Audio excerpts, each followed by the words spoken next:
pastor paroki yang berjudul Menyapa Bumi Menyembah Yang Ilahi. Jadi itu hampir sama. Ya saya tidak pandai membuat buku. Akhirnya ya udahlah baca buku itu, kalau ada teman-teman yang tanya, aku selalu serahkan ke mereka. Sepulang dari tapi saya mulai menceritakan tempe ini bukan berarti saya ahli ya, nanti istilah-istilah itu hanya mengalir saja berdasar sesuai dengan kapasitas saya sebagai praktisi, bukan sebagai akademisi. Karena saya tidak punya background dengan tempe atau pelajaran biologi. Saya orang sosial, tapi ketika belajar tempe, seakan-akan saya dituntut untuk all out, karena saya mencintai banget akhirnya perjalanan itu. Dan saya mau nggak mau juga harus belajar menghafal nama-nama bakteri baik, bakteri jahat, itu dengan lidah yang berlepotan gitu. Karena ketika ada peserta yang nanya, isi bakteri itu apa aja Pak? Bentar, saya baca dulu. Tapi sekarang ya puji Tuhan bisa lancar. Jadi orang sosial tapi bicara biologi. Tapi karena waktu yang panjang juga bikin Pak Agus menjadi salah satu master tempe sekarang.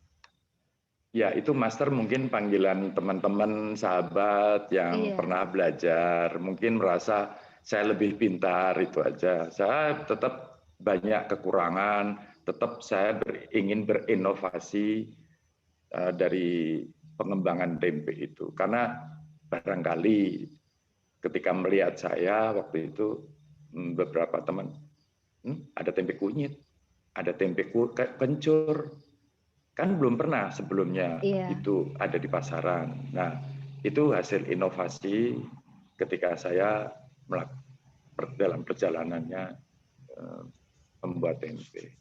Nah, kalau untuk awal mula, kan tadi awalnya Pak Agus sebagai praktisi untuk pertanian organik. Setelah itu, bagaimana awal mulanya bisa masuk ke dalam dunia tempe ini? Jadi waktu pulang dari Aceh, saya mendampingin petani di Majalengka. Ya, permintaan teman juga. Ya, jadi itu pribadi ya. Jadi saya tidak berafiliasi dengan NGO atau funder atau apa. Tapi saya lakukan secara pribadi, sukarela. Tidak ada biaya dari siapapun. Dan saya dari Bekasi ke Majalengka juga naik motor waktu itu, sepeda motor, jarak 200 kilo, saya tempuh dengan waktu 5 jam ya kira-kira. Nah, tapi yang menarik gini, dalam perjalanan ini kok saya pernah makan tempe asam, terus kedelai semuanya impor, tidak ada yang lokal. Jadi waktu itu teman ingin mengembangkan kacang koro pedang. Ada nama lain jack bean, ada bahasa latinnya Canavalia ensiformis. Jadi ada sword bean, whatever, tapi itu yang dimaksud. Nah, saya pelajarin what is this Canavalia ensiformis. Ternyata kandungan nutrisinya itu kurang lebih dengan kedelai. Dan saya pernah membaca sejarah juga pernah dikembangkan justru oleh Amerika juga, bahwa tahun 2010 itu masih rame-ramenya isu biofuel gitu kan. Jadi itu bisa jadi karena karbohidratnya tinggi, sekitar 50-an ya kalau nggak salah. Bisa menjadi bahan bakar ya Pak ya? Biofuel, biodiesel. bukan biodiesel, etanol. Jadi arahnya ke sana. Karena karbohidrat nanti jadi etanol baru diproses lagi menjadi semacam bensin begitu. Nah, karena nutrisinya bagus, kelemahannya dia ada HCN, asam cyanida. Tapi produktivitasnya tinggi. 1 hektar bisa 20 ton masa produksinya. Hanya kelemahannya itu tadi panjang, tapi lahan makin subur sebetulnya. Nah, penanamannya mudah, justru kita bisa tanam di lahan marginal tanpa harus menggunakan lahan produktif gitu. Jadi apa itu? Tanah yang marginal setelah ditanam koro itu justru bisa lebih baik.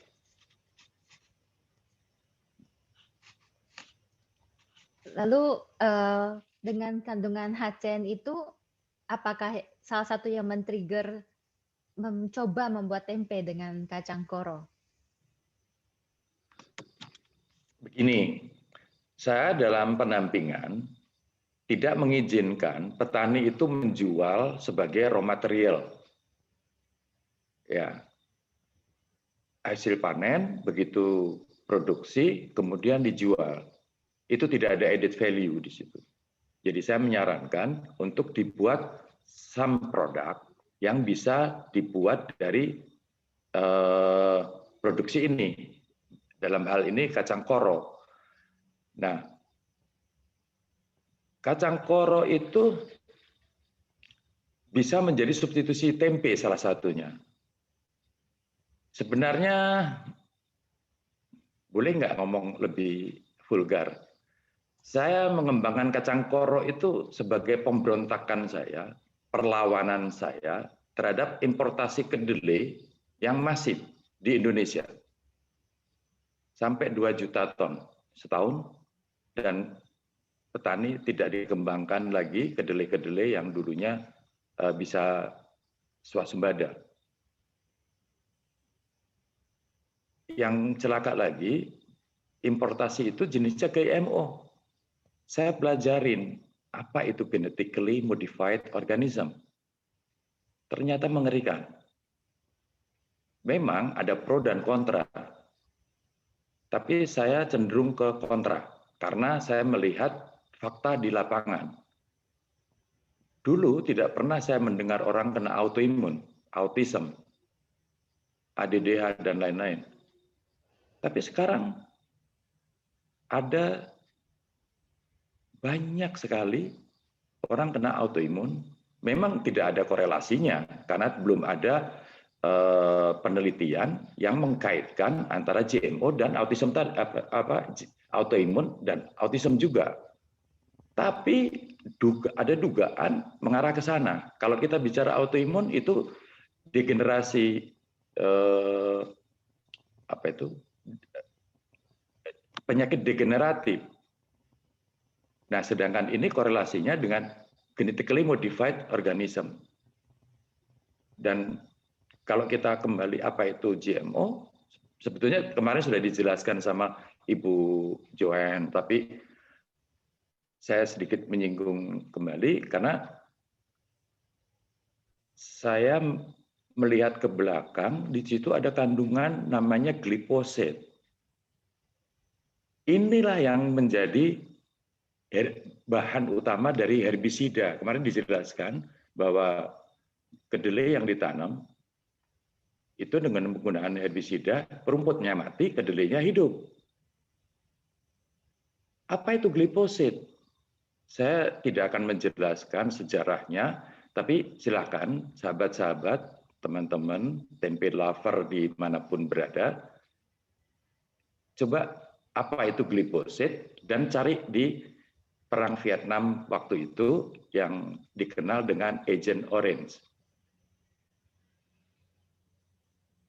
Jadi saya waktu itu pernah ketemu murid saya, dia pernah bercerita setelah kelas selesai, ketika saya setelah menjelaskan apa itu glifosit, ya Pak, saya pernah di Vietnam, belum lama ini, ketemu anak keturunan dari, saya lupa anak dulu bapaknya atau kakeknya gitu, pernah cacat karena akibat itu, Agent Orange. Jadi dia itu masih cacat juga. Jadi turunan keberapa saya kurang detail nanya, tapi waktu cerita itu saya hanya shock aja, kenapa sampai sekarang masih menurunkan karakter seperti itu. Itu satu. Kita mau kapan lagi sih kalau selalu menggunakan herbisida tadi? Herbisida itu ternyata tidak bisa terdegradasi dalam waktu dekat. Dia butuh bertahun-tahun. Yang berbahaya lagi, dia bisa masuk mengintrusi sumber air tanah. Ya, jadi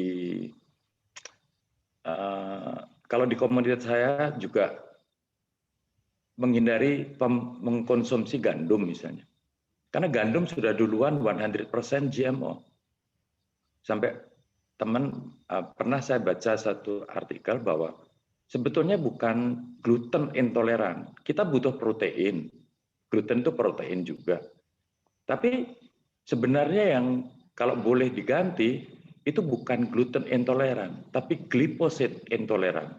Jadi ini bukan sederhana, bukan main-main ya terhadap produk ini. Ini sangat berbahaya. Kalau kembali lagi tadi, silahkan buka namanya Agent Orange akibat perang, efek dari perang di Vietnam. Nah, terus apa sih produk kedelai dibuat dengan cara modifikasi genetika?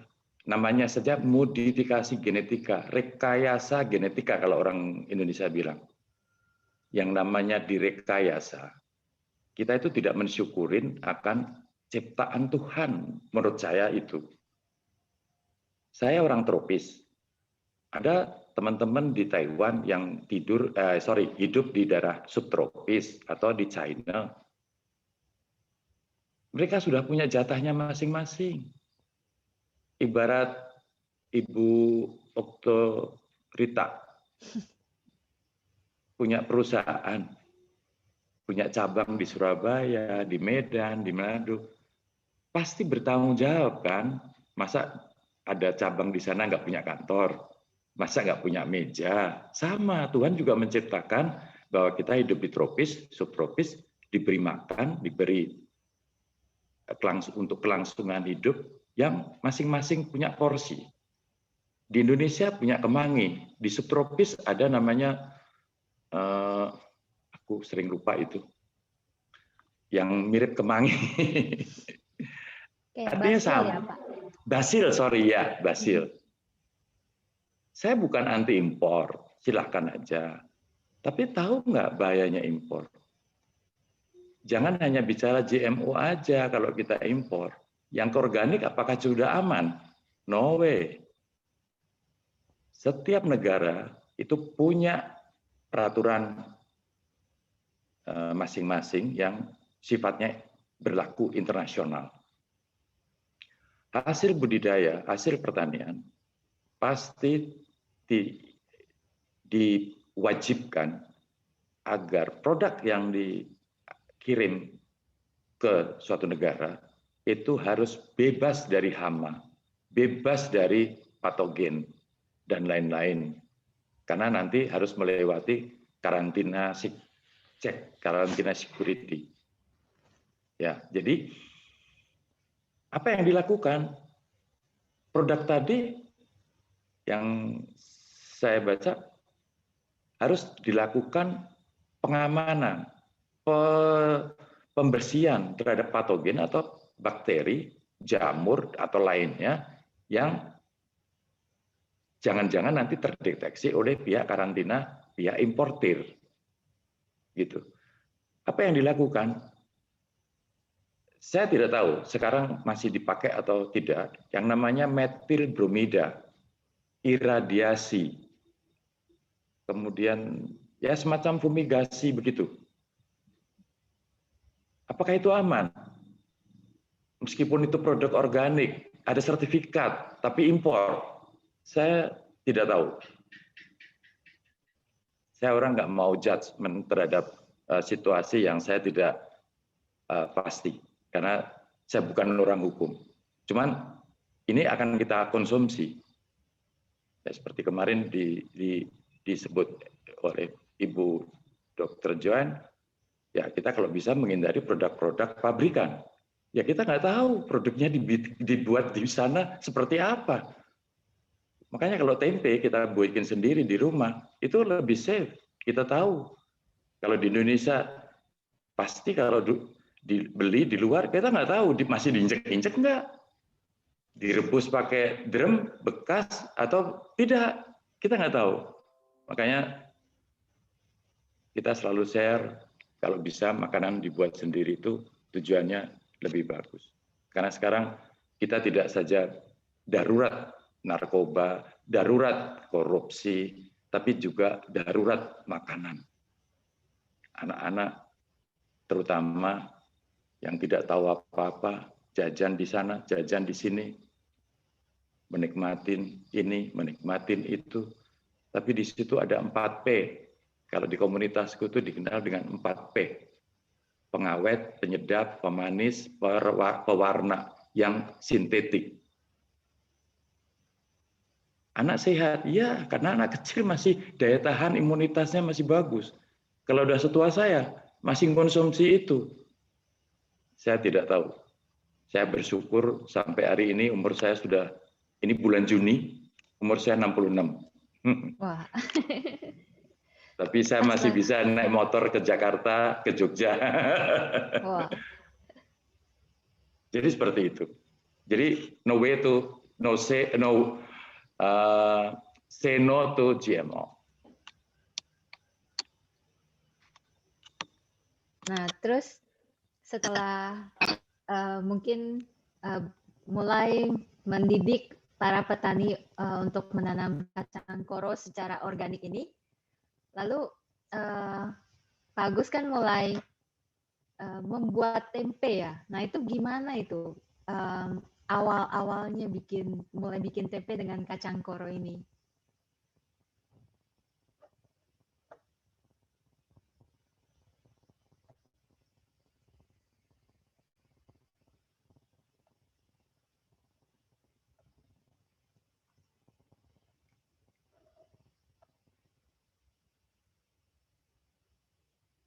Um,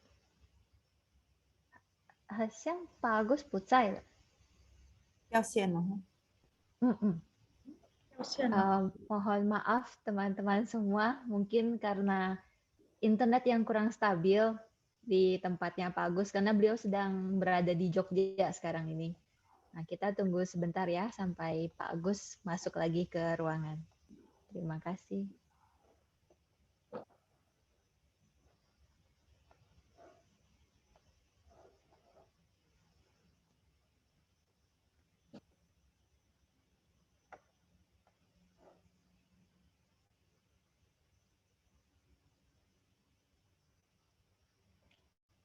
要先放影片还是音乐吗？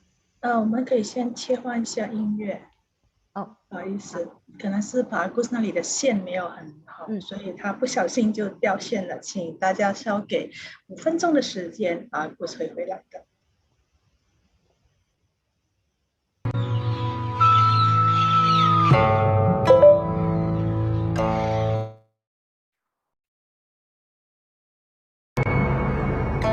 完全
Oh. Maaf, listrik mati. Nggak Maaf. apa-apa, Pak. Saya tadi sampai mana? Tadi sampai saya mempertanyakan setelah maksudnya Pak Agus mensosialisasikan menanam kacang koro Padang secara organik, bagaimana nih mulai bikin tempenya itu? Ya, itu setelah 1,5 tahun saya bolak-balik, itu akhirnya panen ya. Terus kemudian salah satu tadi bikin tempe itu salah satu opsi, karena satu lagi bikin snack gitu. Untuk tempe saya hanya suka saja dengan tempe, kemudian saya beri caranya bikin, kemudian saya bagi-bagi ke teman-teman komunitas, try and error gitu, tapi tidak ada yang tertarik, yang berhasil membuat tidak repeat, yang miss, yang fail juga tidak tidak berusaha membuat lagi. Jadi ya akhirnya saya take over. Artinya oke lah kalau begitu saya sendiri ambil alih, saya sendiri yang ambil risiko dengan segala kekuatan yang saya miliki. Ya. Jadi awalnya yang bikin tempe itu petani kacang Saya. koronya ya? Oh, Pak Agus langsung ya memproduksi tempenya? Iya, terus saya share untuk jadi industri rumah tangga gitu kan. Tapi tidak ada yang tertarik. Oh, jadi akhirnya Pak Agus take over, lebih baik buat sendiri aja tempenya ya? Iya, kurang lebih begitu. Terus kapan mulai berjualannya, Pak? Kan itu baru tes trial and error tempe sampai akhirnya menjadi produk yang sesuai dengan yang diinginkan. Lalu kapan mulai jual, cara jualnya bagaimana nih? Waktu itu kebetulan saya belum sempurna membuat tempe karena saya orangnya seperti perfeksionis gitu ya. Kalau tidak bagus sekali saya nggak mau pamer gitu ya. Kebetulan tahun 2012, jadi saya hampir 2 tahun itu saya mendampingi petani. Ada informasi dari teman bahwa ada expo dari komunitas organik Indonesia. Apa itu? KOI gitu kan. Ya, emang mau jualan apa? Tempe. Hah? Saya belum siap. Nekat, Mas. Kalau saya ditantang begitu tuh langsung darah nekatnya kumat gitu. Iya. Oke. Jadi saya daftar. Nah, yang menarik ketika pada hari H-nya saya masih pesimis. Ini tempe nggak menarik kan? Orang tahunya kan tempe kedelai. Ini tempe koro. Jadi saya membuat sedikit. Sekitar 100 bungkus gitu untuk setiap hari. Itu ada 4 hari. Dan itu di tempat mall, Green Mall, Tebet Green Mall di Jakarta. Tahu sendiri aturannya. Kalau buka stand dari pagi sampai harus tutup. Tidak boleh meja kosong. Saya jam 10 baru keluar, itu sudah habis sebelum jam 12. Saya kaget. Hah? Kok laku? Waktu itu masih murah. 2.000. Pak Agus, kok 2.000 murah banget? Untung enggak? Enggak, saya yang penting bisa laku dijual, orang makan gratis pun saya suka, senang. Apalagi kalau sambil memuji, enak Pak Agus, nah itu tambah kepala saya jadi besar gitu. Itu hari kedua begitu juga, sama 100. Belum jam sampai saya bukan ditegur marah ya, tapi Pak Agus, ini kok kosong terus? Akhirnya hari ketiga, saya sisakan 1. Nggak boleh kosong. Tapi setelah jam 12, kira-kira jam 1, itu dipaksa orang untuk dibeli. Saya bilang, ini nggak boleh kosong. Ya, tapi saya mau. Nanti nanti saya sisakan buat ibu. Nggak bisa, nanti kalau diambil orang gimana? Ya. Jadi saya kalau sama ibu-ibu selalu ya harus ngalah. Woman always right. Apalagi kalau ibu-ibunya udah mulai ngotot ya Pak ya. Kalah sudah.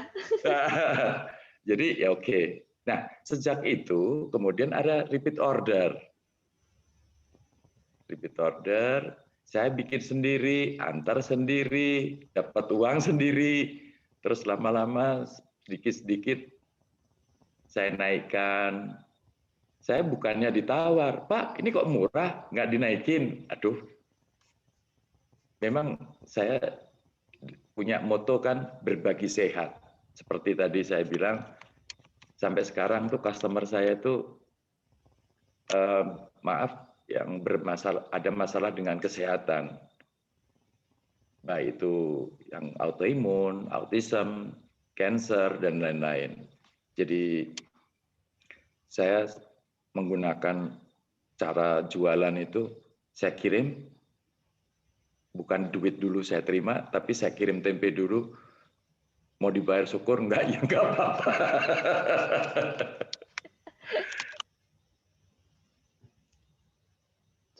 Berarti dari itu kita harusnya belajar ya, sebelum sakit mulai makan tempe dulu.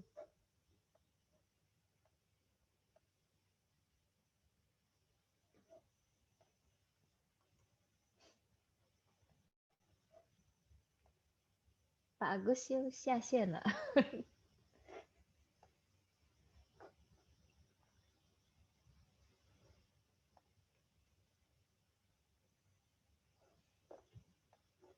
Mohon maaf teman-teman semua. Tadi kendalanya sih mati listrik. Nah, ini kebetulan Pak Agus offline lagi. Nah, kita tunggu sebentar ya, mungkin sambil nikmatin persembahan lagu. Terima kasih. Tadi kendalanya sih mati listrik. Nah, ini kebetulan Pak Agus offline lagi. Kita tunggu sebentar ya, mungkin sambil nikmatin persembahan lagu. Terima kasih.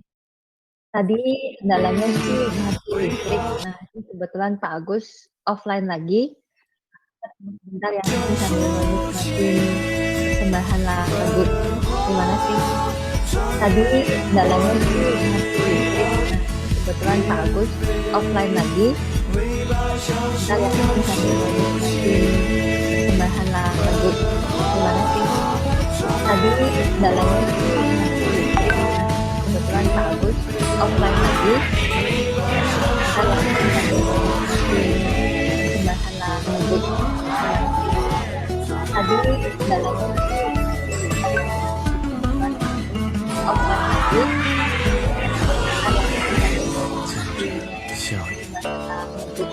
孝顺者爱其一切，百善孝为先。天地是无形之父，后来乃有形之天地。孝顺者爱其一切，就百善其孝之。天地是无形之父，乃有形之天地。孝顺者爱其一切，就百善其孝之。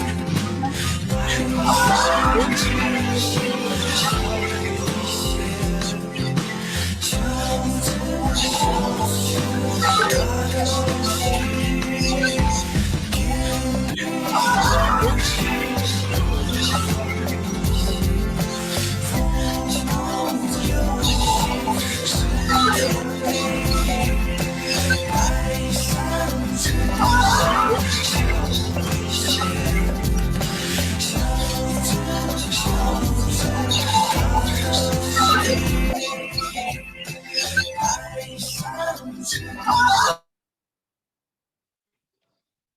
Ya, maaf lagi. Maaf, maklum tinggal di desa. Gak apa-apa Pak, dimaklumin. Ya.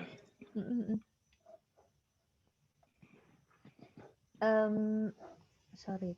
Tadi kan Pak Agus cerita kalau jualan tempenya sampai sudah mulainya pakai kirim tempe dulu aja, nanti pasti dibayar juga. Yes, Berarti semakin laku, karena mereka juga yakin dengan tempe produksi dari Pak Agus pasti pakai bahan yang terbaik, diolah dengan cara yang terbaik juga. Iya, kurang lebih seperti itu. Alangkah bagusnya kalau yang mulai dari yang sehat-sehat juga mulai konsumsi tempe ya Pak ya. Jangan tunggu sakit baru nyariin tempenya. Oke. Tapi yang menarik dalam perjalanannya, saya tahun 2015, kemudian jadi saya membuat tempe koro itu sempat 4 tahun loh. Tidak ada profit. Jadi, tapi saya senang aja melakukan. Ya bagaimana ada profit 5-10 kilo sehari, kadang-kadang seminggu hanya 5 kali juga, itu belum bisa memberi kelebihan ekonomi kan. Tapi ya karena saya melakukan dengan senang, akhirnya saya mengenal lagi tempe lebih dalam ketika ada seminar International Conference of Tempe di Jogja yang menyelenggarakan Indonesian Tempe Movement. Saya nggak tahu, ikut tergerak aja untuk mengikuti acara itu. Yang terjadi adalah saya shock. Wow, tempe sebegitu hebat ya. Tempe itu ternyata manfaatnya luar biasa. Jadi saya dulu begitu jualan tempe itu merasa bangga, ternyata makin kecil lagi. Karena apa yang saya lakukan terhadap tempe dengan koro itu belum terjadi apa-apa, masih back to zero again. Ya seperti tadi ketemu Ibu Kelly dan teman-teman waktu belajar di rumah, saya nggak tahu siapa mereka, tapi begitu tahu, wow, ternyata lebih besar dari saya, dan saya kembali lagi, saya merasa, ya untung aja saya tidak pernah merasa hebat dengan apa yang saya milikin gitu ya, saya selalu sharing dengan siapa aja, tapi ternyata saya merasa lebih kecil lagi gitu. Jadi itu membuat saya menjadi, yang kata orang sih, kalau orang menyadari siapa dia, diri kita itu kan jadi lebih wise gitu ya. Seperti padi ya Pak, semakin berisi semakin menunduk. Ya saya tidak tahu, saya itu yang membuat nilai kan orang lain, saya tidak pernah membuat nilai saya. Jadi sebutan master tuh Ibu Kelly, Ibu Sam, ya siapa aja. Itu bentuk penghargaan mereka untuk Bapak atas ilmu-ilmu yang sudah di-sharingkan. Ya karena kita kebetulan connect aja dengan aura yang kita sesama hidup di dunia. Sesama kita menghirup oksigen yang sama, tidak ada beli kan di Malaysia juga, di Indonesia juga nggak beli, artinya oksigen masih free semua. Nah, bagaimana tadi saya hampir nangis tadi dengar lagu Lihatlah Ibu Pertiwi tadi. Saya terus ingat ekoenzim. Benar. Lalu dulu kan Bapak produksinya 5-10 kilo ya per hari ya. Nah, sekarang sudah sampai berapa nih Pak? Oke. Dalam perjalanannya setelah saya makin mengenal tempe lebih dalam lagi, saya lebih percaya diri untuk mengedukasi, berbagi ilmu juga membuat tempe kalau diminta. Saya nggak pernah jualan, aku mau ngajar tempe, nggak pernah. Kalau sekarang menawarkan kelas itu karena ada IO yang mau saya gitu, kerjasama dengan saya gitu. Nah, jadi waktu itu ada permintaan teman, Pak Agus tolong dong bikin tempe kedelai, aku susah nyari tempe dari kedelai tapi yang organik. Hah? Nggak ada ya? Nah, saya bikin koro, saya belum pernah bikin tempe kedelai. So, iya, itu lucu. Saya belum pernah membuat tempe dari kedelai. Karena saya tidak tahu cari di mana yang lokal, yang ada semua yang kedelai impor. Akhirnya saya, oke, nanti saya cari dulu bahannya, dan saya mendapatkan dari Jogja juga. Ada teman, satu komunitas dari KOI, Komunitas Organik Indonesia, yang bisa saya pertanggungjawabkan, kemudian bisa continue. Karena saya nggak boleh saat ini ada, besok nggak ada. Jadi kalau bisa supply ya harus continue juga. Dan bisa dipertanggungjawabkan.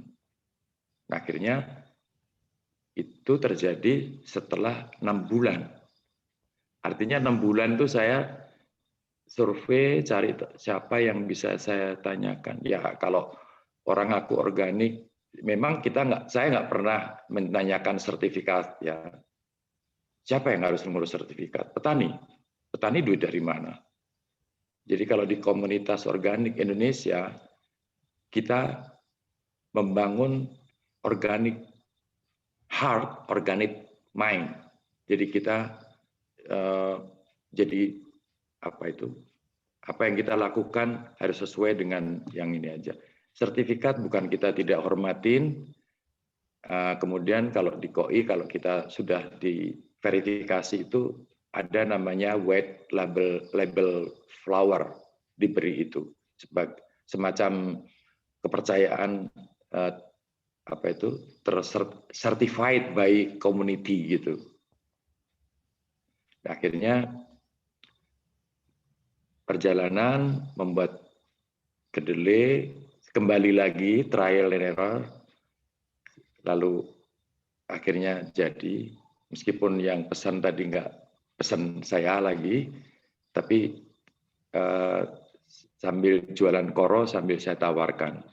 Nah, sampai saat ini sebelum pandemik itu tiap hari bisa 75 sampai 100 kilo.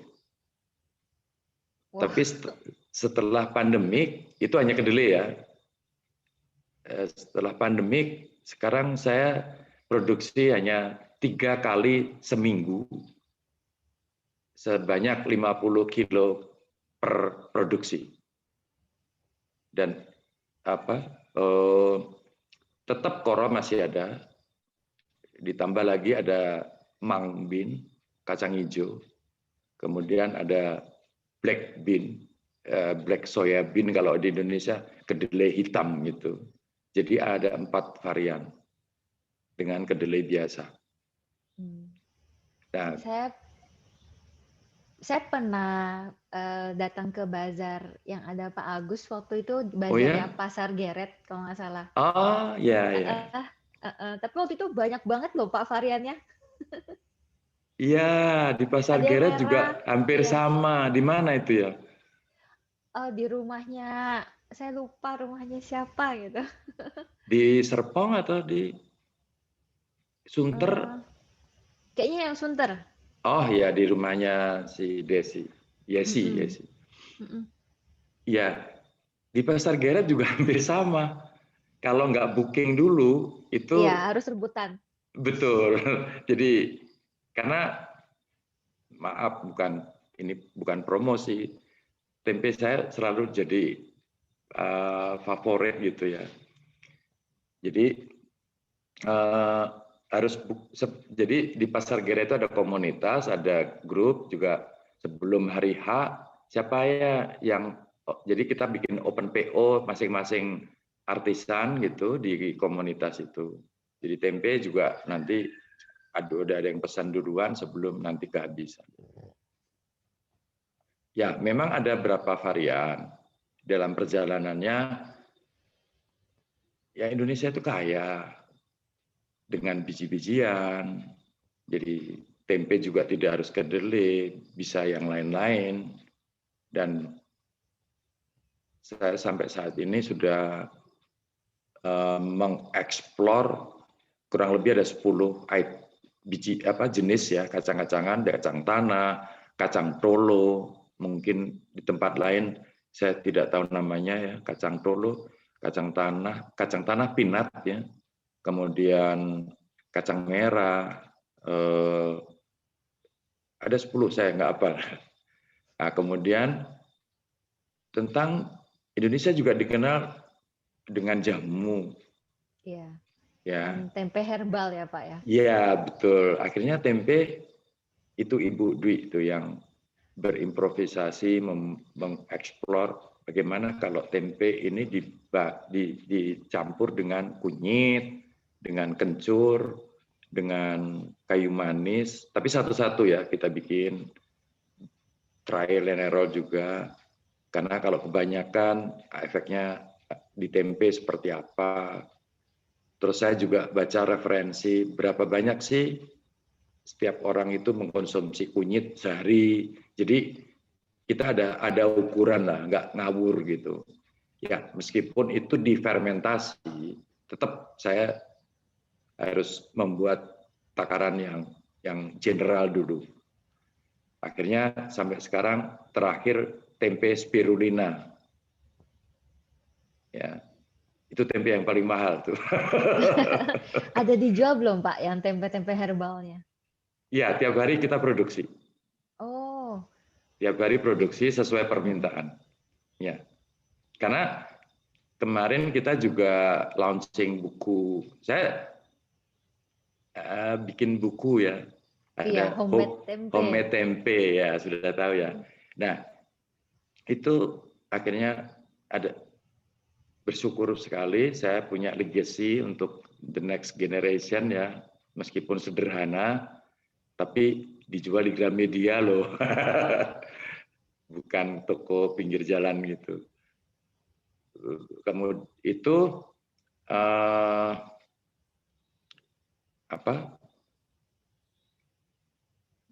sampai mana tadi?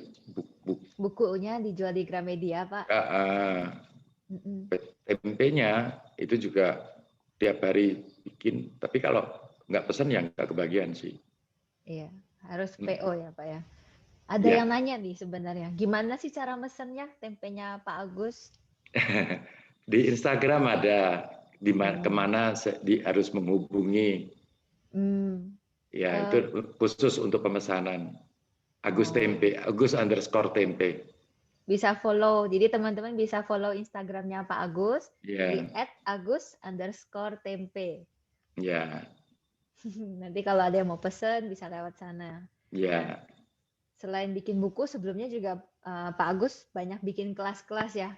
Tapi sebelum pandemi ada kelas offline berarti Pak, kelas yang temu muka. Betul, itu hampir tiap bulan ya kita bikin kelas dan bersyukur juga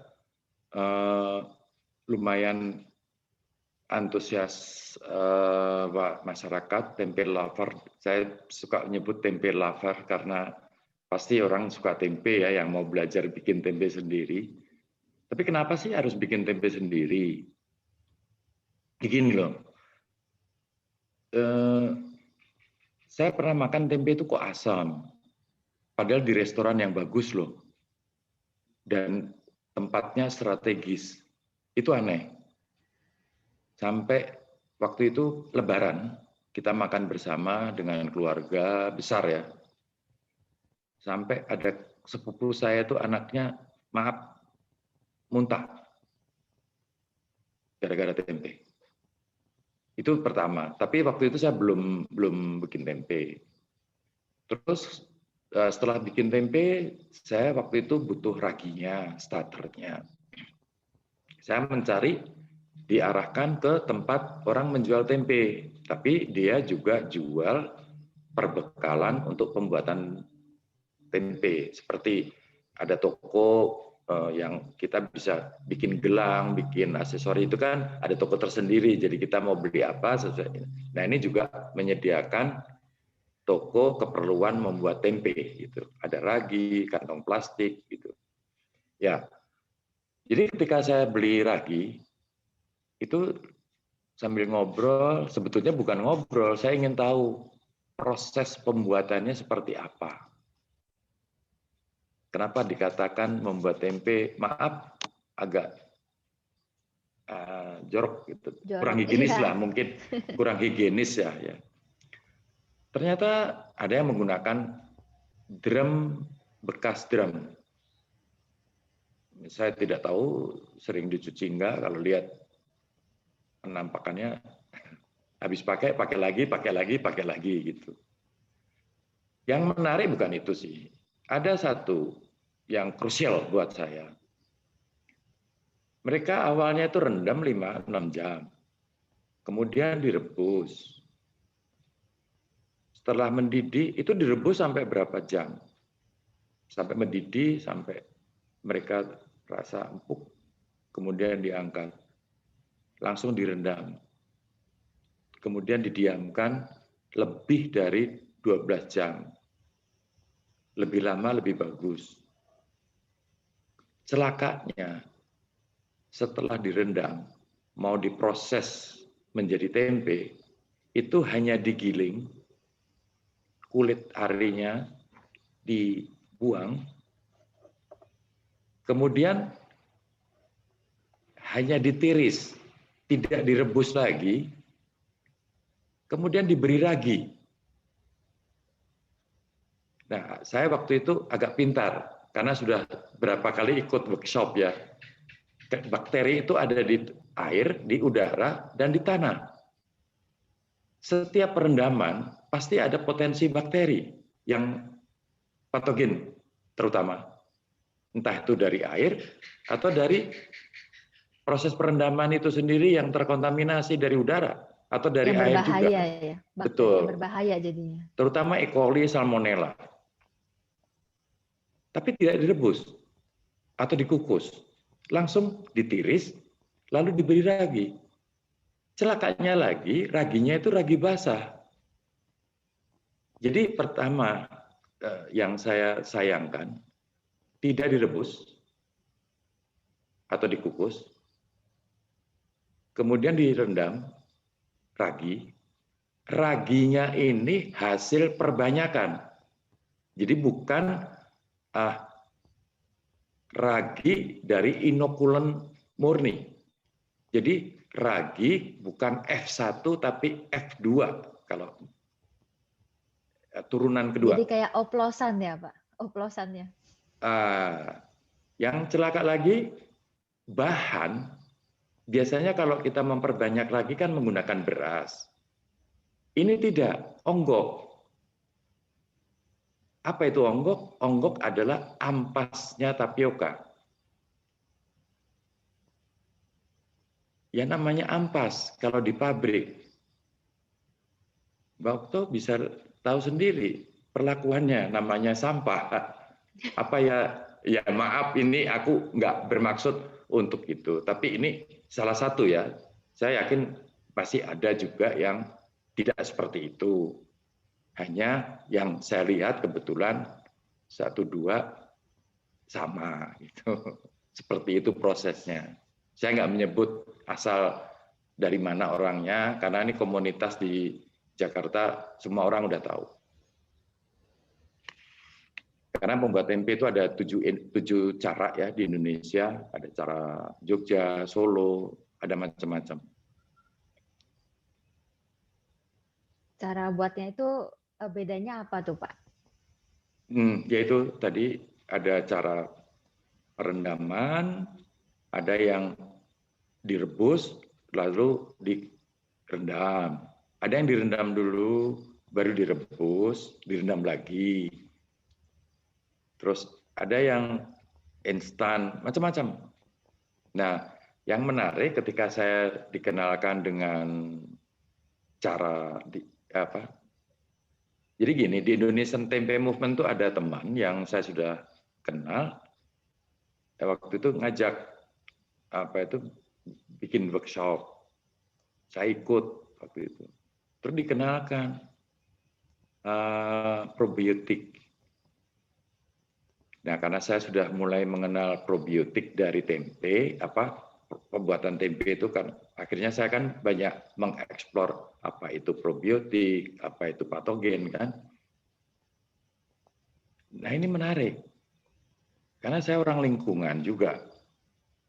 Karena di KOI itu mengusung organic, green, and healthy.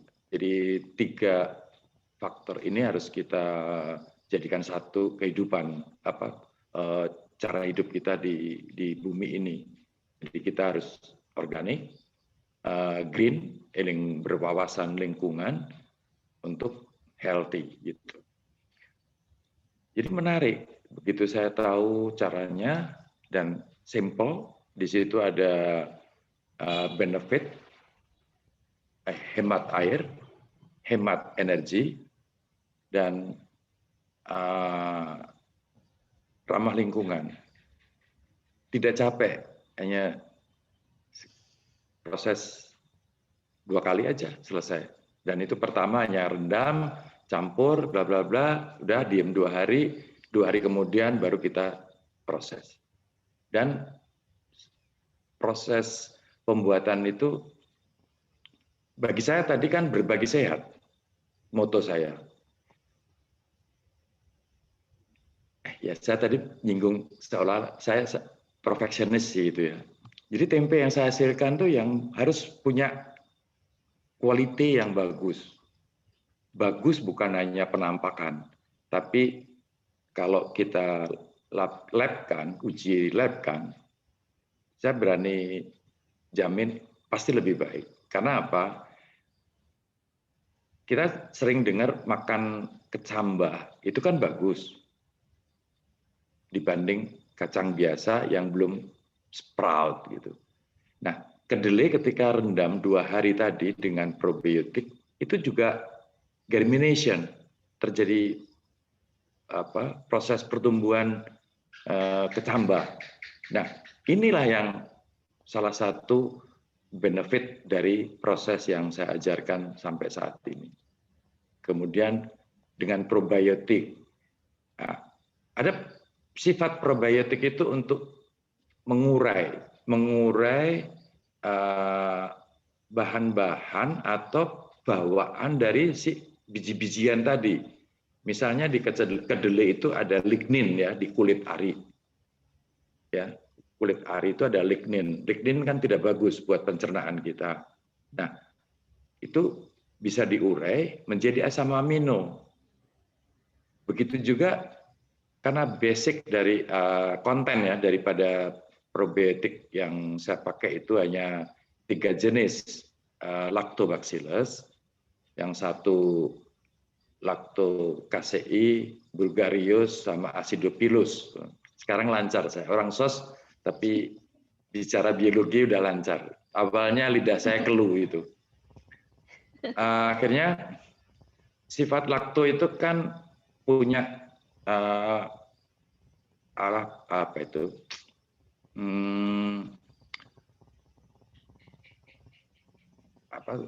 Mengurai peptida pahit di kedelai, biji kedelainya, dagingnya itu ada peptida pahit. Nah, di lakto itu ada peptida sae yang mengurai peptida pahit tadi juga menjadi asam amino. Artinya sehingga proses pembuatan tempe dari awal sampai akhir ini belum bicara lagi dari kapangnya, dari miselium, dari jamurnya itu. Jamurnya. Ya, ini juga dengan proses menembus biji tadi, kemudian memproses protein, akhirnya juga menjadi tempe yang sangat, wah, kemarin disebut oleh Ibu Jen sebagai superfood gitu.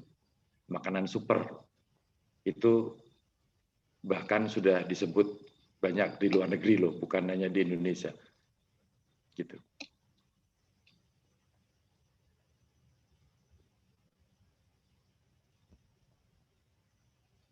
Baik. Pak, kalau untuk misalnya sekarang penjualan tempenya itu hanya sekitar mungkin Jakarta dan Yogyakarta, atau sudah sampai ke pulau lain, atau bahkan sudah diekspor, Pak? Saya tidak pernah terpikir untuk ekspor atau berorientasi ekspor. Indonesia itu banyak. Makanya mungkin nanyanya gini, Pak, kan ngajarin banyak orang, nggak takut Pak nanti banyak yang pintar kemudian jadi saingan Bapak? Mungkin pertanyaannya gitu kali ya. Boleh. Nah, di situ sering soalnya saya ditanya seperti itu. Saya pikir saya hanya punya target membuat tempe rumahan hanya 50 kilo per hari, 25 hari sebulan, udah. Dan saya bisa punya karyawan 4 orang, udah cukup. Itu untuk hidup saya. Artinya kalau saya lebih dari itu, silakan kalau ada yang tertarik untuk menjadi apa istilahnya ya. Agen, distributornya ya. Tapi di kota lain. Karena di Indonesia ini terbagi dari beberapa pulau, di mana jangkauannya itu tidak bisa ditempuh dengan waktu cepat. Tempe perlu waktu yang cepat, sehingga baru di Jawa dan ada sampai kemana kemarin itu Bali masih bisa saya kirim. Karena jadi kalau suhunya agak hangat, jamurnya makin cepat fermentasinya ya. Kalau suhu hangat. Kebetulan ekspedisi saya memiliki fasilitas chiller, ya. Jadi meskipun saya kirim dalam kondisi setengah jadi ya, belum optimal gitu, habis produksi langsung saya kirim, tetap harus di tempat yang sejuk gitu. Kemudian tempe itu akan jadi di tempat customer besoknya. Nah, itu lebih safe dibanding kalau saya kirim yang sudah jadi. Jadi Pak Agus juga sekarang senang berbagi supaya semua orang bisa bikin tempe sendiri di rumahnya ya. Jadi semua orang bisa makan yang sehat itu. Ya, karena gini, saya selalu menyarankan makan tempe itu kan mentah. Meskipun terakhir saya ikut seminar dengan pembicara Profesor Dr. Antonius Suwanto dari Atmajaya, Jakarta. Beliau mengatakan, karena banyakkan di Indonesia itu mengkonsumsi tempe kan digoreng. Ya. Lebih wangi soalnya. Itu masih nggak apa-apa. Jadi tempe goreng itu masih ada manfaatnya, yaitu dikatakan sebagai tempe itu adalah para probiotik. Jadi meskipun bakteri yang digoreng tadi itu sudah menjadi bangkai, mati karena panas gitu, tapi masih ada manfaatnya untuk meningkatkan imunitas kita juga. Tapi jangan dipanaskan berulang, misalnya dibacem. Dibacem itu kan dimasak dulu, pakai bumbu. Digodok dulu. Kemudian digoreng. Nah, ini ada 2 kali pemanasan mungkin kurang bagus. Itu. Tapi kalau mentah, kemarin kita diskusi dengan di Jakarta itu ada dokter kulit namanya Ibu Dewi Inong. Beliau selalu menyarankan ke pasiennya untuk mengkonsumsi tempe. Tapi rekomendasinya selalu tempe saya juga. Tapi beliau bukan untuk mendapat keuntungan dari tempe, malah di kliniknya itu ditulis nomor telepon saya yang bisa dihubungin kalau mau pesan langsung gitu. Jadi beliau hanya memfasilitasi aja pasien yang, jadi saya ketemu orang-orang hebat yang tidak ke profit oriented gitu, maunya berbagi dan berbagi gitu.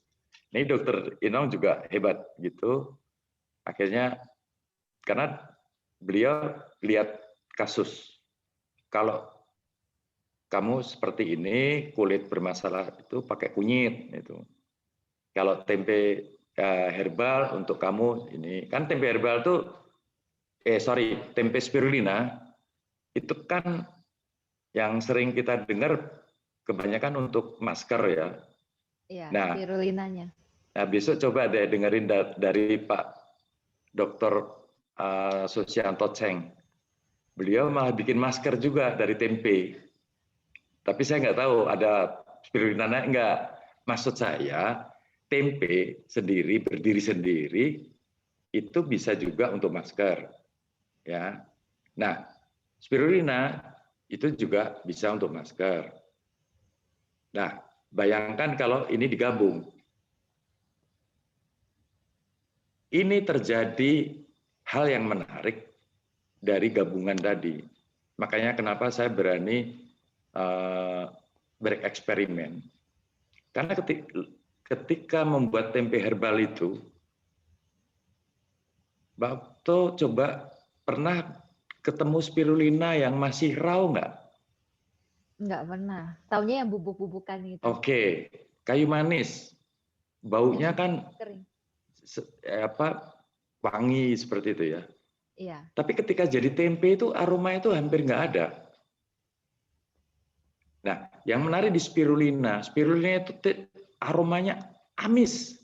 Kayak rumput laut mungkin ya Pak? Betul. Mirip, karena itu ganggang kan? Iya. Mirip. Tapi ketika jadi tempe, itu aroma amis itu tidak ada. Artinya apa? Berarti dua produk ini antara kedelai dan spirulina itu terjadi simbiosis mutualisme. Di sini memfermentasi, di sini diurai oleh si jamur tempe tadi, sehingga terdegradasi aroma tadi. Ya kita harus uji lab ya untuk memastikan kandungan yang melonjak apa nih. Saya tidak punya kapasitas untuk pasti lebih baik kandungan ini meningkat, nggak berani saya. Tapi menjadi lebih baik ya, tapi meningkat seberapa itu saya nggak berani karena harus ada uji lab. Itu aja. Baik Pak, kalau tempe kan sudah pasti gizinya nih Pak. Kalau Ya. oncom itu bagaimana Pak? Salah satu makanan Saya favorit buta juga oncom. tuh. Maaf, saya buta Enggak, sama ya? sekali. Iya. Buta, maaf. Terus kan bagi yang bervegetarian nih Pak, tempe juga bisa dibikin menjadi terasi tempe. Bapak pernah coba nggak tuh terasi? Saya sudah jualan. Oh, Bapak jual. Sudah Nah, lama. kalau secara gizinya sama nggak Pak? Terasi tempe dengan tempe yang mentah itu?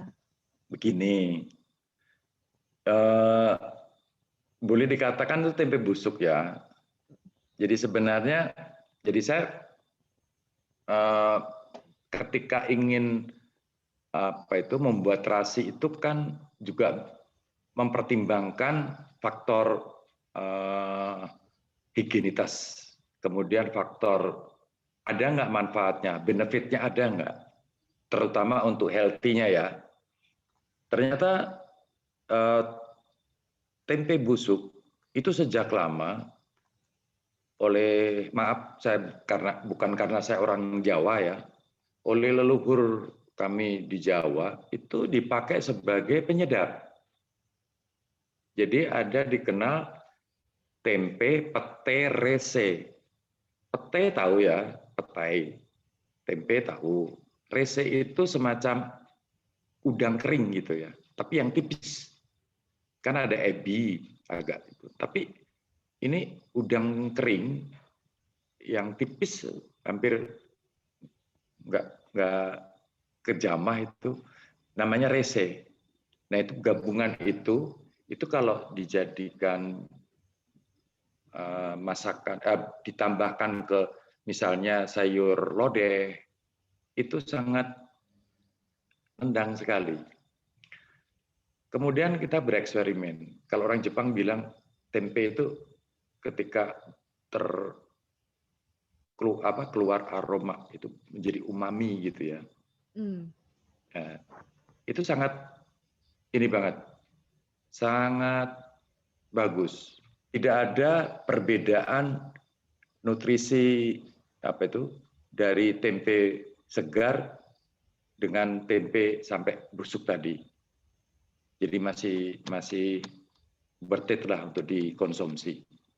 Malah di Kediri itu ada namanya sambal tumpang.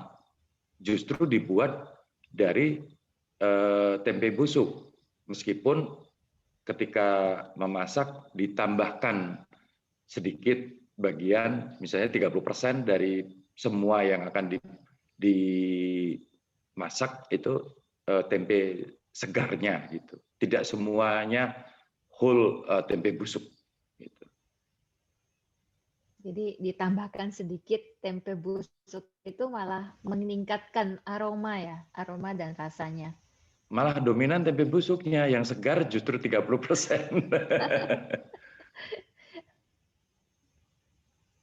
Gitu. Lalu mungkin Pak Agus ada pesan-pesan nggak untuk para penggemar tempe nih, tempe lover? Nah, apa yang harus kita perhatiin waktu konsumsi? Kayak tadi kan, kalau bisa jangan sampai 2 kali masak ya. Kayak tempe bacem, digodok terus digoreng gitu. Iya. Mungkin sama ya.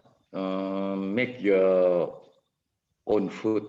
Jadi buat sendiri makanan apapun, termasuk tempe. Apalagi tempe itu sayang ya. Tempe itu sebagai superfood, tapi kita mengharapkan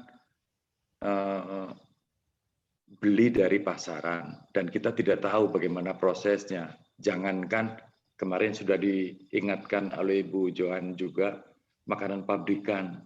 Aduh, kita nggak tahu mereka bikinnya seperti apa. Nah kalau di pasar terakreditasi aja kita nggak percaya, apalagi yang tidak terakreditasi gitu.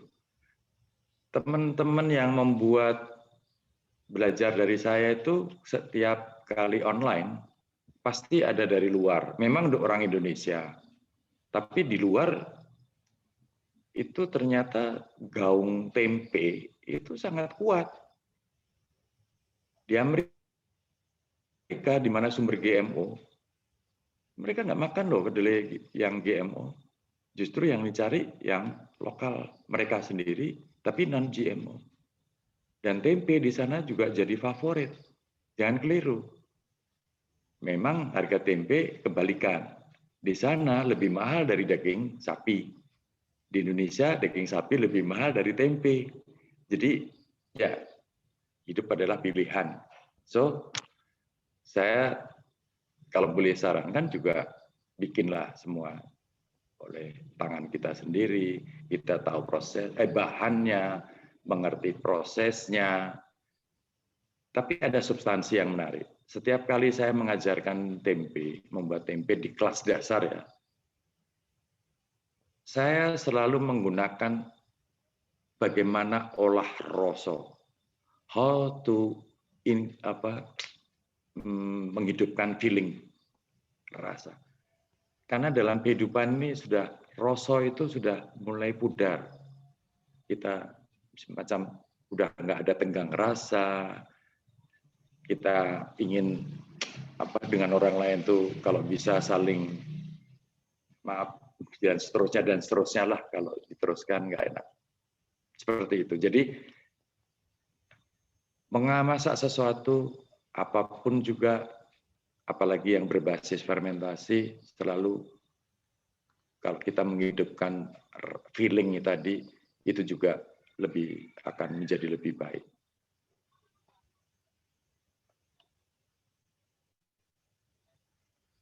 Olah rasa itu meningkatkan cara kita merasakan sesuatu. Ada connected ya, konektivitas antara brain and heart ya.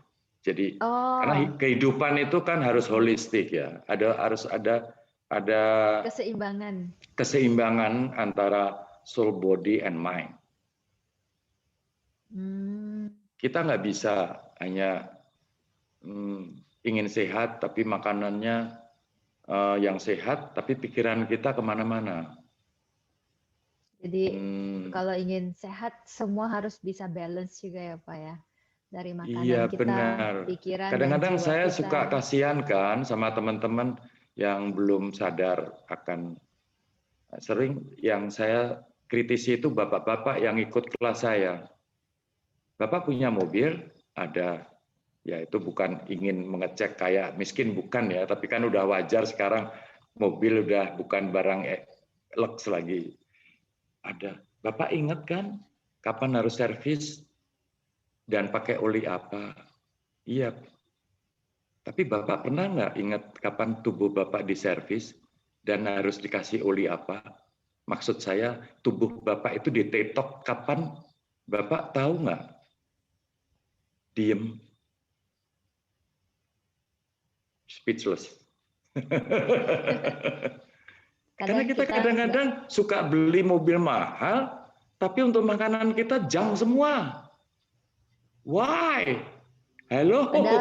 Padahal kita pilih BBM-nya yang paling mahal juga loh. Persis. Mobil mahal, rumah mahal, makanan junk. Halo? Sedih saya. Tapi oke lah, itu your choice. Iya. Ya. Tapi justru dengan mengikuti kelas-kelas seperti ini kita mulai belajar bagaimana mengendalikan apa yang kita konsumsi juga untuk kesehatan badan, ya, jasmani, karena kelas dan saya jiwa. tidak hanya bisa membuat tempe, endingnya itu tidak hanya bisa membuat tempe dari kedelai menjadi berjamur, tapi saya memberi secara komprehensif bagaimana art sehat. Kemudian apa itu probiotik? Kenapa kita butuh untuk tubuh kita? Dan bagaimana cara konsumsi and so on and so on. Gitu. Makanya semua tempe yang Pak Agus buat selalu harus menggunakan bahan dasar yang organik ya. Ya harus karena, itu. Ya. Jadi maksudnya kalau dia kacang yang kita nggak tahu asal mulanya, nanti setelah fermentasi pun jadi tidak ada hasil yang baik ya Pak ya. Kadang-kadang ada orang berpikiran seperti ini. Kan rendamnya pakai probiotik, Pak. Yang celaka lagi pernah saya mendengar ada teman, saya nggak sebut ya namanya, kedelai GMO, kalau diproses dengan perendaman probiotik, kemudian difermentasi lagi dengan kapang jamur, itu kan sifat GMO-nya hilang dengan sendirinya karena terurai. Saya kurang mengerti pemahamannya kok seperti itu. Tahu nggak bibit kedelai GMO itu dibuat seperti apa? Ini harus tahu gitu dulu. Kalau udah tahu baru saya kenapa kemudian say no to GMO, karena ada teman komunitas saya itu pernah di Amerika dan pernah terlibat dalam pembuatan.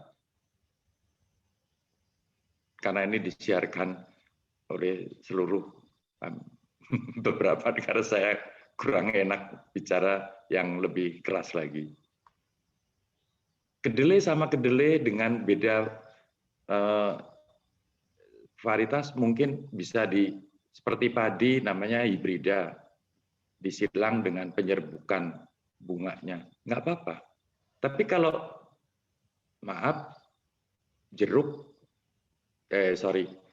kedelai dengan ikan, kedelai dengan yang melewati batas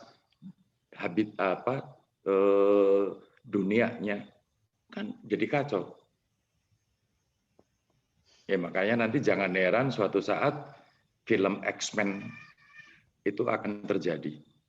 Tapi saya nggak tahu berapa tahun, mungkin saya sudah nggak ada. Ya karena dulu seperti zaman dulu kan orang mau ke bulan aja masih mimpi. Tapi akhirnya pernah terwujud juga. Bagaimana? Terus kalau kita secara kasat mata itu bisa bedain nggak sih Pak kacang bisa, kedelai bisa. GMO dan tapi, non-GMO? Ya, Kalau dari biji masih, tapi kalau udah jadi tempe sulit. Oh, mungkin boleh berbagi sedikit tips Pak untuk para teman-teman yang ingin belajar nantinya. Membedakannya. Membedakannya, iya kadang kan kita kalau beli barang kan taunya Ya. labelnya non-GMO. Nah, nanti Pada umumnya, datangnya, pada umumnya yang kedelai import lah ya, karena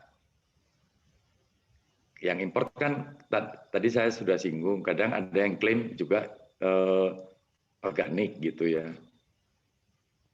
Kedelai import cenderung bijinya itu lebih bulat. Ya. Kalau bicara besar kecil, sering diklaim, oh yang impor itu lebih besar. Dan yang lokal juga ada. Cuman karena produktivitasnya rendah, akhirnya yang dikirim, yang diproduksi, kalau kita beli besar kecil masuk. Kalau dia terseleksi, ya namanya juga udah proses modifikasi, hasilnya itu kayak cloning ya. Hasilnya itu rata, besar semua. Itu aja. Terus kedua, mata lembaga. Mata lembaga itu di mana nanti akan tumbuh tunas. Itu biasanya warnanya lebih gelap. Yang tadi ya, GMO. Yang lokal hampir nggak kelihatan. Ada, tapi tidak hitam banget. Kemudian bentuk kedelai lokal tuh apa? Lebih oval ya. Kalau yang lonjong ya, lebih. Ya lonjong. Kalau yang ini lebih bulat. Itu beda. Tapi kalau ditanam, yang kedelai GMO itu tumbuh tapi tidak berbuah. Sedangkan ya harus beli lagi. Kan itu bisnis, all about business. Nggak boleh berbuah dia. Nggak boleh berbuah. Kalau mau berbuah beli dulu bibitnya. Nah, kalau yang lokal itu bisa bertanam, hidup dan berbuah.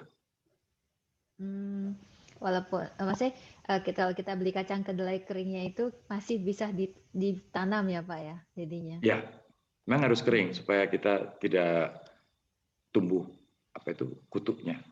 Kalau kurang kekeringannya harus di bawah 12 untuk awet.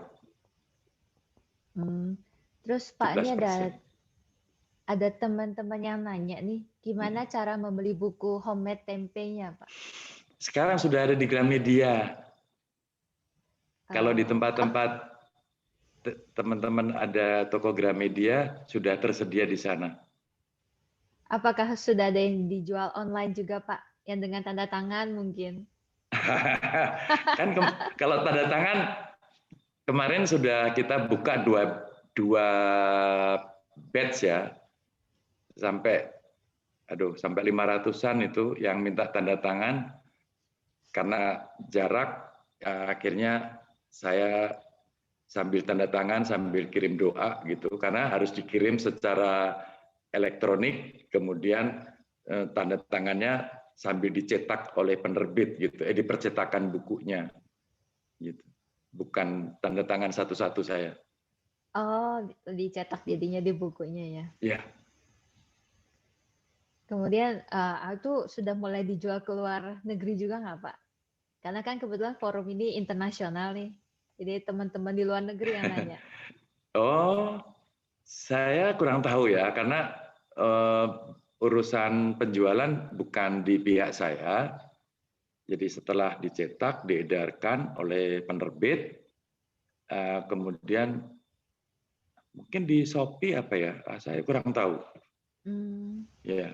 Karena bagian penjualan pihak penerbit, kalau jual laku berapa, nanti saya tunggu komisinya aja. Fee-nya aja. Iya sih. Tapi bukan itu, saya bukan pada itu, how much I have received, tapi bukan itu, tapi bagaimana saya bisa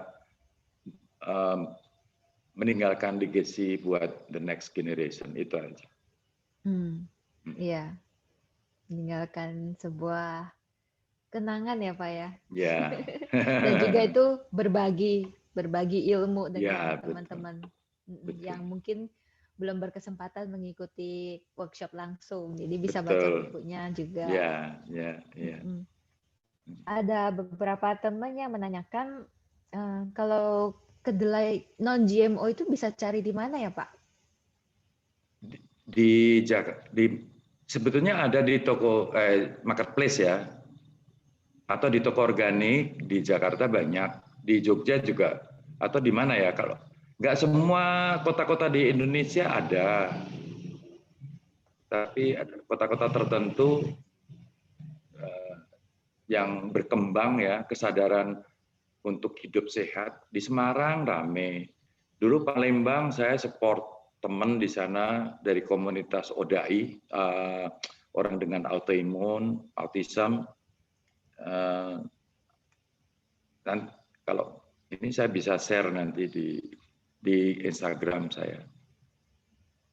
Rumah Sehat Kiva di Palembang itu juga bisa pesan kedelai. Kalau di Jakarta banyak, terutama di toko organik ya. Ada di Serpong, Tangerang, Jakarta. Kalau kedelai organik itu sudah pasti non GMO nggak ya Pak? Pasti. Kalau lokal ya. Lokal belum ada yang GMO. Belum ada. Kalau dia impor itu agak meragukan ya Pak ya? Ya. Ya itu tadi. Terus ini ada yang menanyakan tentang pembuatan tempe, boleh Pak? Boleh. Sedikit. Boleh. Ada yang bertanya, kalau jamur yang tumbuh di tempenya tidak merata, apa yang harus dilakukan dan apakah masih boleh dimakan itu Pak? Penyebabnya bisa karena waktu pendinginan setelah direbus atau dikukus, saya nggak tahu, itu waktu proses pendinginan tidak optimal, artinya masih ada sedikit basah, kelembabannya kurang. Mungkin ya, ini saya track beberapa kasus seperti itu, bisa terjadi salah satunya itu. Kedua, terjadi waktu peragian kurang merata. Itu 2. 3, ada pemberian lubang udara juga kurang, sehingga spot di situ tidak mendapat asupan oksigen. Karena jamur juga perlu, dia makhluk hidup. Jadi saya kadang-kadang lucu, tempe pakai pengawet nggak Pak? Aduh, ini makhluk hidup, dikasih pengawet apa lagi? Pakai ini enggak Pak, kimia? Ya sabun aja, bau sabun aja dia nggak jadi. Jangankan kimia, bau kena garam, kena minyak, nggak bisa jadi. Kalau sudah jadi, berarti sudah terbebas dari kontaminasi. Itu aja sih, sederhananya. Jadi tadi 3 lubang itu. Kalau 3 hal yang diperhatikan. Ya, tapi meskipun tidak optimal, masih ada spot-spot yang tidak merata, dikonsumsi masih aman. Jangankan tidak jadi. Kalau sudah jadi tempe, kemudian ada hitam-hitamnya itu namanya spora. Itu nggak ada masalah, itu bukan mikroorganisme jahat. Itu spora, dia proses pertumbuhan jamur secara generatif. Itu maksimumnya di spora, di mana di situ kalau kita mengembangkan menjadi ragi, justru hitam-hitam itu yang kita butuhkan sebanyak mungkin untuk dibuat starter berikutnya gitu. Oh, jadi kayak bunganya ya Pak ya, bunga dari jamur-jamur itu. Persis, ya, buahnya. Tapi kalau untuk kita makan harus diangkat nggak tuh Pak item-itemnya? Atau makan aja. Apa ya? Terus ini... Cuman kalau untuk jualan aja, estetikanya kurang menarik. Terus juga ada yang tanya cara beli tempenya Pak Agus lewat Instagram ya Pak ya berarti ya? Ya, ada Lewat nomor telepon Instagramnya di Pak situ Agus. ya. Tinggal kontak, lalu mungkin janjian terus mau pesan apa, pengiriman kemananya bisa lewat Instagramnya Pak Agus. Ya. Bisa di follow @agus_tempe. Iya. Di sana ada nomor telepon untuk dihubungi. Ya. Lalu ada yang menanyakan tentang kelas-kelas online-nya Pak. Sekarang untuk bulan Juni ini ada, ini close untuk registrasi tanggal 9. Ini tanggal berapa? 2. Oh, masih ada seminggu 2. lagi, ya. Masih seminggu lagi. Semua ada di Instagram saya. Semua detail kelasnya ada di Instagram. Jadi pokoknya follow Pak Agus aja. Informasi semua kelas ada di situ. Ada. Iya, data kelasnya. Nanti kelasnya kita juga bisa pilih ya, mau pakai starter kit atau nggak usah. Ya. Ya.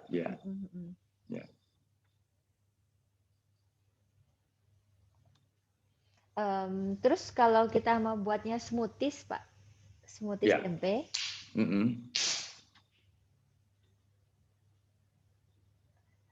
Jadi kira-kira berapa hari tempe itu bisa kita simpan dan konsumsikan? Kalau smoothies biasa suka didinginin, dikulkasin gitu. Bisa simpan berapa lama nih Pak di kulkas? Tempe saya bisa 1 minggu, masih kategori fresh tempe.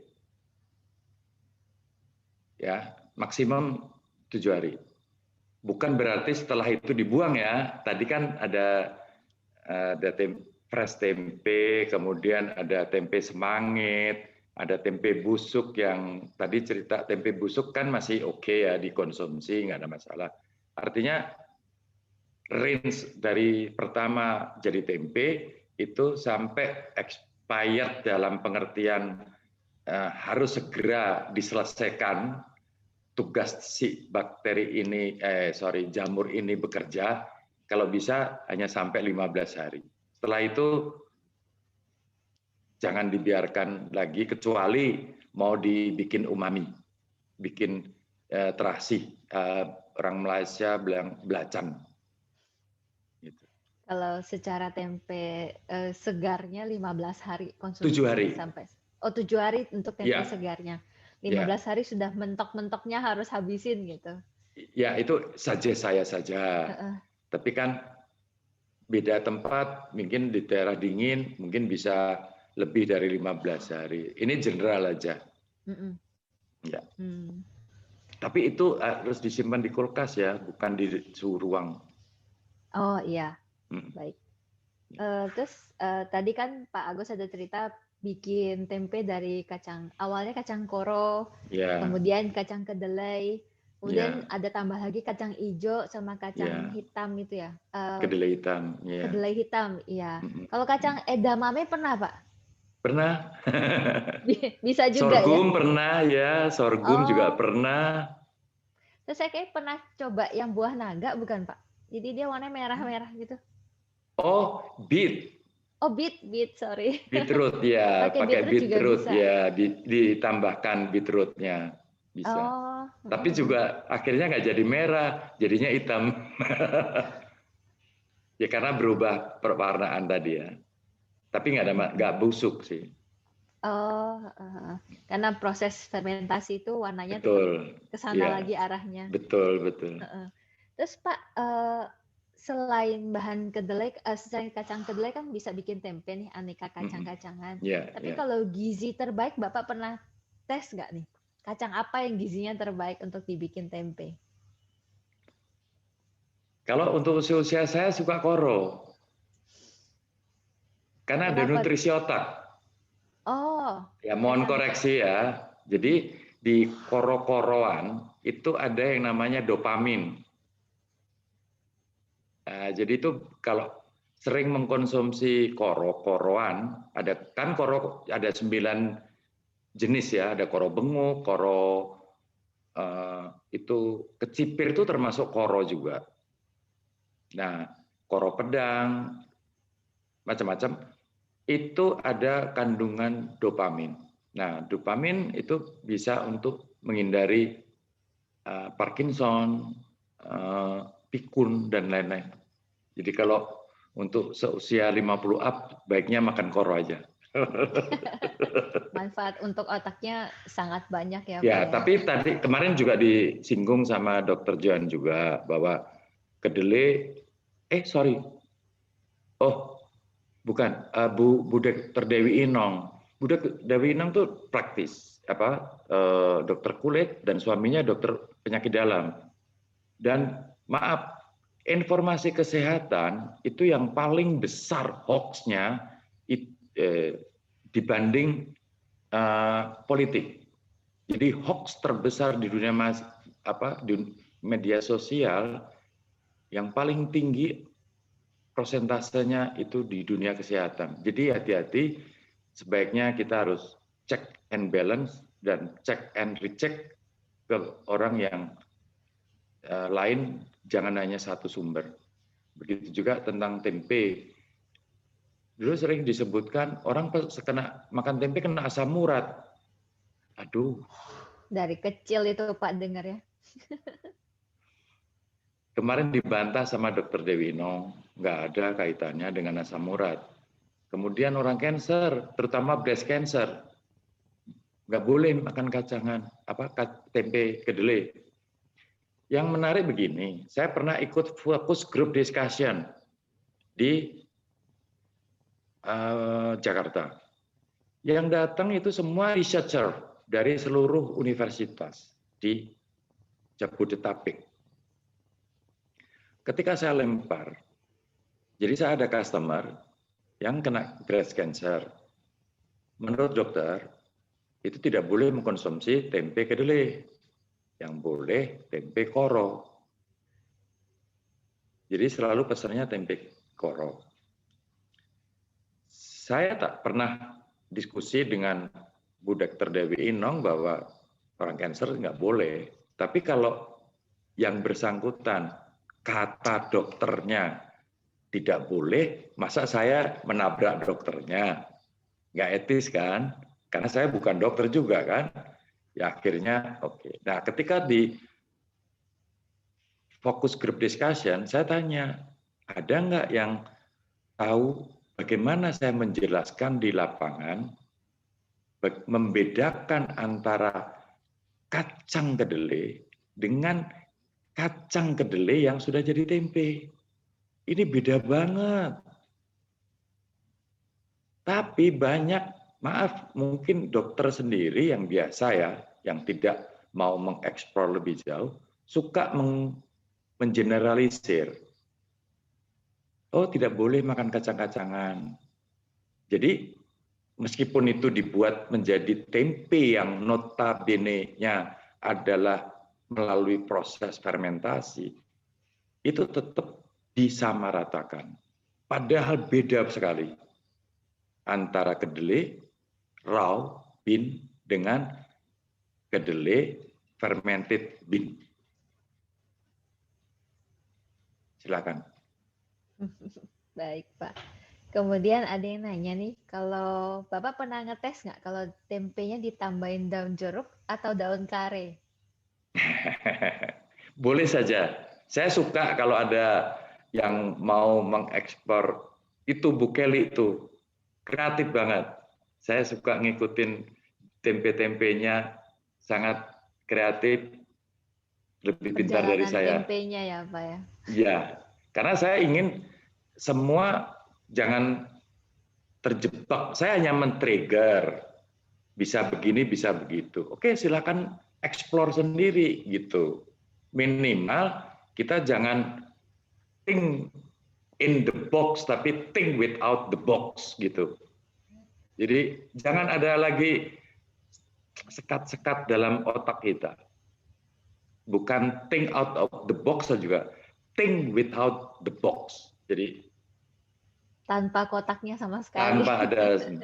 Jadi kita bisa tanpa batasan ya. Jadi betul. Luas sehingga kita bisa mengeksplor seluas-luasnya gitu. Yang penting kita harus pastikan bahan yang kita gunakan itu bahan yang bagus. Dan endingnya tidak hanya bahan, karena fermentasi kan bisa saja juga lebih jelek kan, ya. Tapi ketika jadi gini, ada yang tidak difermentasi sudah bagus, tapi justru ketika difermentasi kurang bagus, meskipun nggak ada masalah.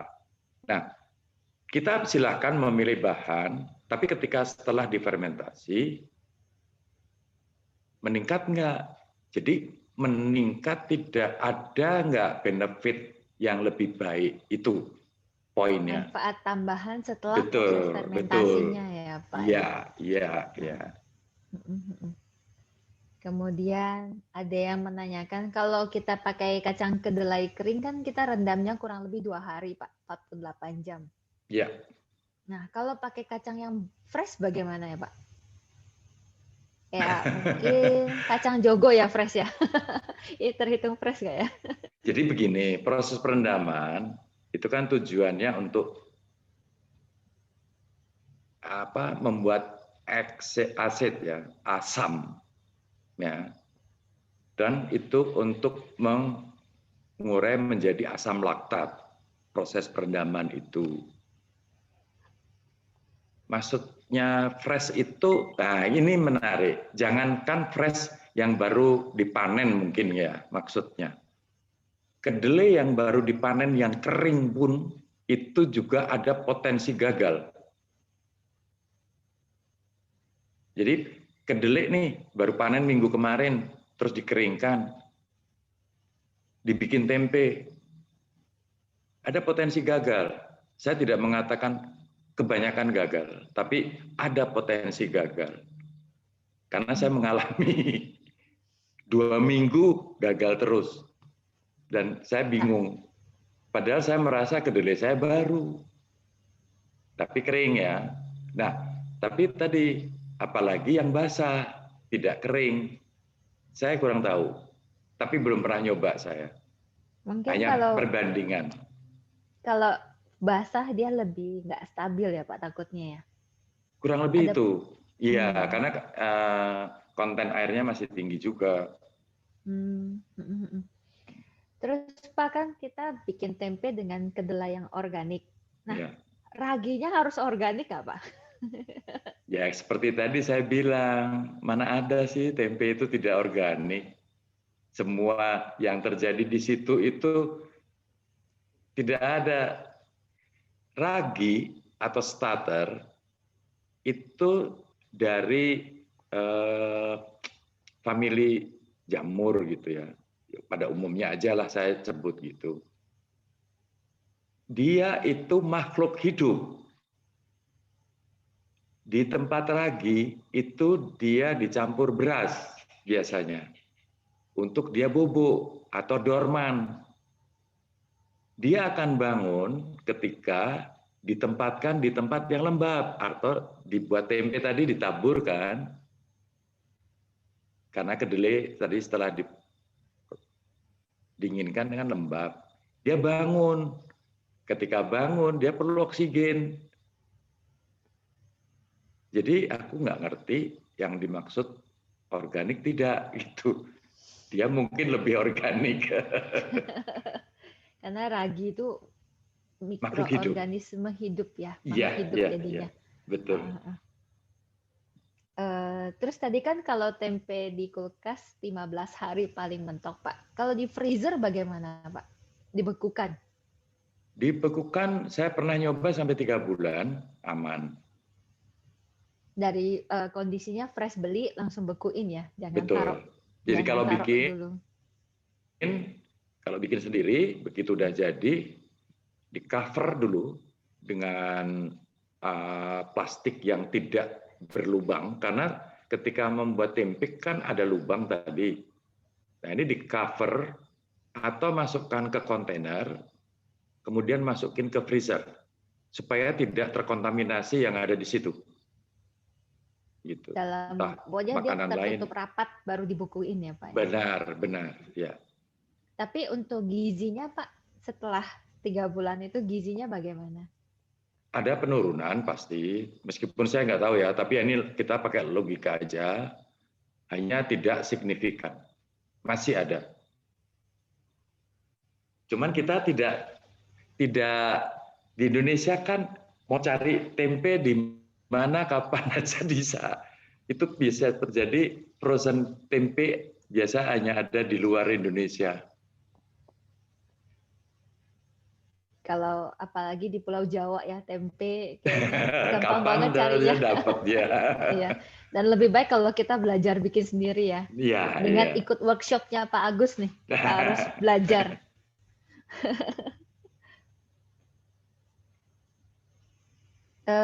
Tadi ada sedikit yang nanya tentang kacang pres itu loh Pak. Kalau kacang kedelai kan dia kering kan ya. Yeah. Kalau dia contohnya itu edamame kan dia basah. Ya. Masih lembek-lembek gitu. Nah, itu apakah juga bisa dibuat menjadi tempe? Bisa, saya pernah bikin. Bisa. Hanya tadi risikonya memang besar. Ini saya juga sedang diajak kerjasama dengan petani yang memiliki 30 hektar edamame.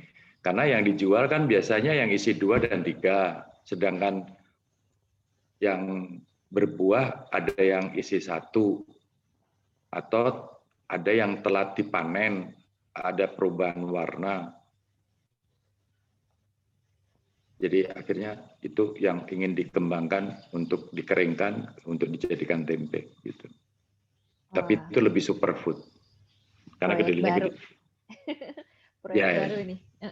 Semoga sukses proyeknya, Pak. Baik, makasih. Nggak kerasa sudah jam 9 malam, Pak. Kalau itu di ya? Luar sana jam 10 nih yang nonton. Iya. Saya hari pengen ini, ngobrol aja. Iya, terima kasih banget untuk... Saya mohon maaf tadi ada gangguan ya. Tidak apa-apa, Pak. Semua dimaklumin. Yang penting ilmu yang didapat lebih berharga soalnya dibanding waktu yang kita nunggu-nunggu. Baik. Terima kasih banyak banget untuk waktu dari Pak Agus yang sudah diluangkan untuk sharing untuk kita hari ini. Baik, makasih. Saya juga terima kasih sudah diundang di acara ini. Salam buat sahabat, saudara-saudara saya. Kelly, Usam, Bu Dr. Joen, Boypeng, nanti dan tanggal lain-lain. 5 ada kelasnya Ibu Dwi ya Pak ya? Ya, nanti saya yang Bu Dwi yang peraga, saya yang bicara. Kalau kita mau belajar bagaimana mengolah tempe itu ya. Iya. Mungkin waktu dan tempat saya kembalikan ke Ibu Samantha. Terima kasih banyak Pak. Ya, makasih sama-sama Mbak. 好的，非常谢谢我们帕阿古斯们这位老师们这么精彩的分享哈。那其实刚才从老师的分享呢，我们也知道，就是老师在推广这个背后制作这个天贝，不单单只是因为他要做好的天贝，那其实他背后呢，他真的是想我到底可以为人，可以为这个环境做些什么。他所期待的就是在他这个天贝的这个路程中，他能够带出的给后人，它是一个怎么样的一个生活方式？它是一个永续的生活方式。那永续的生活不单只是针对你一个人的生活，也包括你的农耕、你的环境等等啊。所以今天老师的分享呢，的确真的是能够带给我们的启发。那通过这样天贝的制作推广哈。它超越了它的美味，超越了这个营养价值，它是来到更高的一个层次。那非常感谢我们今天的老师帕阿古斯跟我们的分享。那刚才呢，老师有提到他的课程，那我跟大家分享一下，老师今天有提到的课程。如果就是想要参与帕阿古斯他的这个6月份的这个课程呢，我们是可以。去就是 follow 他，追随他帕阿古斯的Instagram 或者是他的脸书那大家可以把这个课程的海报可以先拍照下来那我们就可以搜寻，那是在6月21号还有28号开始都有这样的一个课程的那如果是大家想要参与的话，那可以报名参与。好，那接下来呢，有关于明天的课程呢，我要预告一下。那明天呢，我们会邀请到我们的黄启耀老师来为我们谈，就是有关于发酵食物在科学层面你怎么看？那很多朋友说，到底发酵食物会不会安全啊？有没有什么科学的论据啊？那黄启耀老师作为素食营养的这个顾问之外呢，他本身就是一个生物学士。他是一个研究生物的一个专家，那曾在新加坡一个癌症机构研发，就是从事研究的工作多年。那为什么他会从一个这么科学的工作环境会挑出来，以不同的角度来推广他这个素食这个文化呢？还有等等的大自天然自然疗法的一个健康的层面呢？那明天我们欢迎大家到回来这个平台来听听黄启阳老师跟我们分享有关于食物，就是发酵食物的科学性。那以这样的一个比较科学研究的角度来看待，那这个对于一些朋友很有疑惑的话，也许明天的分享，我相信它能够带给你另外一番更多的了解。好，那明天呢，我也期待就是朋友们能够早10分钟进来，我们各平台那就可以同时能够欣赏到我们的印尼的朋友带给我们很多不同的动听的曲子。First of all, I'd like to say thank you very much. Thank you, the sharing, the sharing. It's such a very inspirations and such a meaningful of the sharing. Yeah, it's something different. His insight is beyond the nutritional value of the tempeh.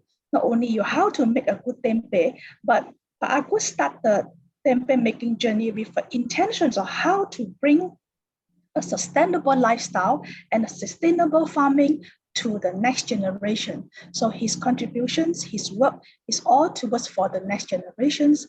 And this is what she did, and such a wonderful and gratitude for all the encounter.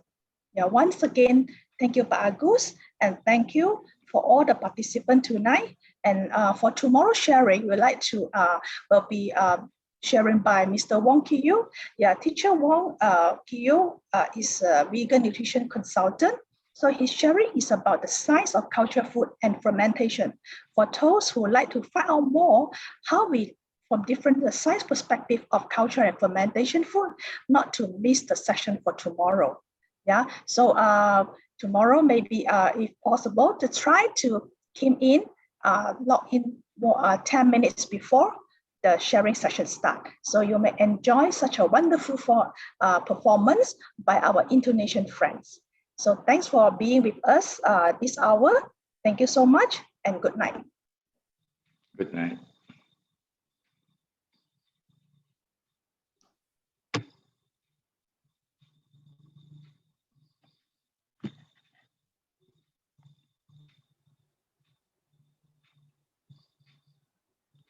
OK， 我们 stop sharing 了。